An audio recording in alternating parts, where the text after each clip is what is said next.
On the 3rd of April 1968, at the Mason Temple in Memphis, Tennessee, Martin Luther King Jr. delivered his famous "I've been on the mountaintop" speech. This speech turned out to be his last speech.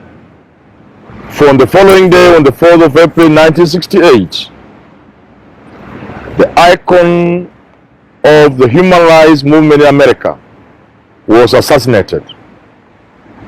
This famous speech was echoing the mountain episode where we are told Moses was taken to the mountain and shown the promised land. But unfortunately, he was told he would not make it to the promised land. There is a similarity between these two. But Martin Luther King never made it. Indeed, he had said that he had seen the promised land. It did not matter whether he went there or not, whether he made it or not. And equally, Moses was told he would not get there. So when on Thursday this week, President Uhuru Kenyatta, in delivering his State of the Nation address, he talked of the mountain. And from atop the mountain, he was seeing a new Kenya. A Kenya he described in much the same way as Martin Luther King described the new America. I got thinking. And after much reflection and thought, I saw President Uhuru Kenyatta atop Mount Kenya, at the highest peak of the mountain. And I could see Uhuru Kenyatta looking around and seeing his people of the mountain, because charity begins at home and because all politics is local. I could see him looking at his people and saying, in 2022, we are going to have a new Kenya. I may not be there in terms of leadership. Where am I leaving my people? I could see Uhuru Kenyatta from the mountain, looking around Nyeri, Murang'a, Kirinyaga, Tharaka-Nithi, Meru, Laikipia, and telling his people, I am thinking about you when I'm not in leadership of this country. You are an important component of this country. I think about you. From atop Mount Kenya, I could see Uhuru Kenyatta telling his people, listen to me, my people. I have your interest at heart. I'm thinking about your future. From atop Mount Kenya, I could see Uhuru looking into the future and seeing that that future is tied to the past of this country. I could see him standing with Raila Odinga on the 9th of March at the steps of Harambee House.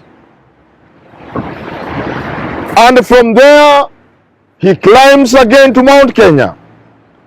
And Uhuru Kenyatta looks back in 1963 and before that. I could see Uhuru seeing what happened in the opening years of the 1960s. I could see him looking at Jaramogi Oginga Odinga and his relationship with his father, Jomo Kenyatta. From the mountain, Uhuru Kenyatta could see the betrayal. And from the mountain, he knew that to save this country, you needed to address some of these problems. From atop Mount Kenya, Uhuru Kenyatta gazed back to the year 2002 after losing the election to Mwai Kibaki. He didn't bother about the loss. From atop Mount Kenya, Uhuru Kenyatta could see the betrayal of Kibaki, how he squandered a chance to end tribalism in this country by going against the MOU he had with Raila Odinga. From atop Mount Kenya, Uhuru could see clearly that if Mwai Kibaki had not betrayed the MOU, if he had worked with Raila Odinga, as we speak today, as I stand in this drizzle making this video, Kenya would not be the same. And therefore, from atop Mount Kenya, Uhuru Kenyatta can see a country that will be markedly different. A country, like he says, where there is prosperity. A country where you don't have to know anybody. A country where theft of public resources may be a thing of the past. Because from atop Mount Kenya, Kenyatta can look at the country and see that people steal so that they may get to power. People promote tribalism. They do ethnic mobilization. They weaponize the tribe. They weaponize sections of our community. As indeed we can see William Samoei Ruto trying to weaponize poverty, trying to weaponize the youth of this country, trying to use poverty and the suffering of Kenyans for his political ends. I can see Uhuru saying from atop Mount Kenya that that is normally the case because Kenyans organize along tribes and you need your tribesmen, and because you need the support of the billionaire classes from Mount Kenya, for example, then they will support you to become president because you are fighting against the other community. For that reason, you will have to close one eye, if not both eyes, to allow them to rape their own country as payback. You will allow them to steal, including money meant for medicine for the sick. You will allow the thieves to steal because those thieves are the ones who put you to power and are the ones that will maintain you in power.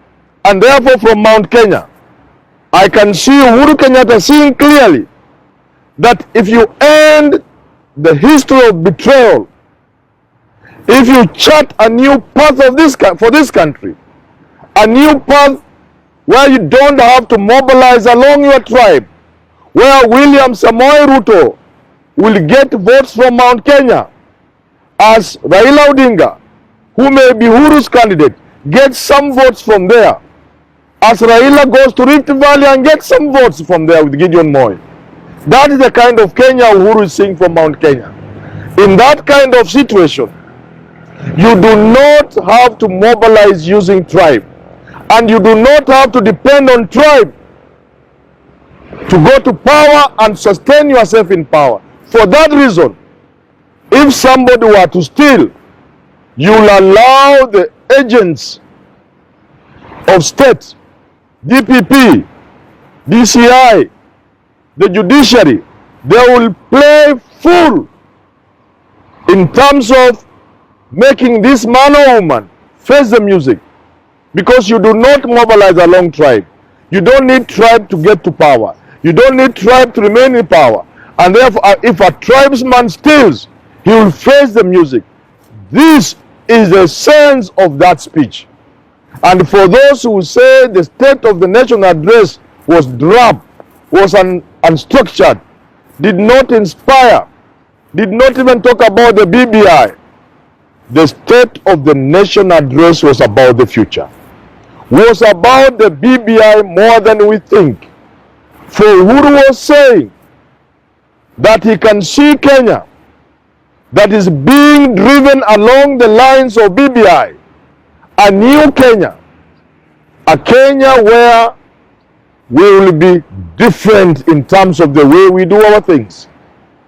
And therefore BBI featured prominently, because BBI was telling Kenyans, as indeed it is still telling Kenyans, as he talks about constructively engaging with BBI, he means we are going to get into a new Kenya, a Kenya where you will be president not because of your tribal support. They may support you.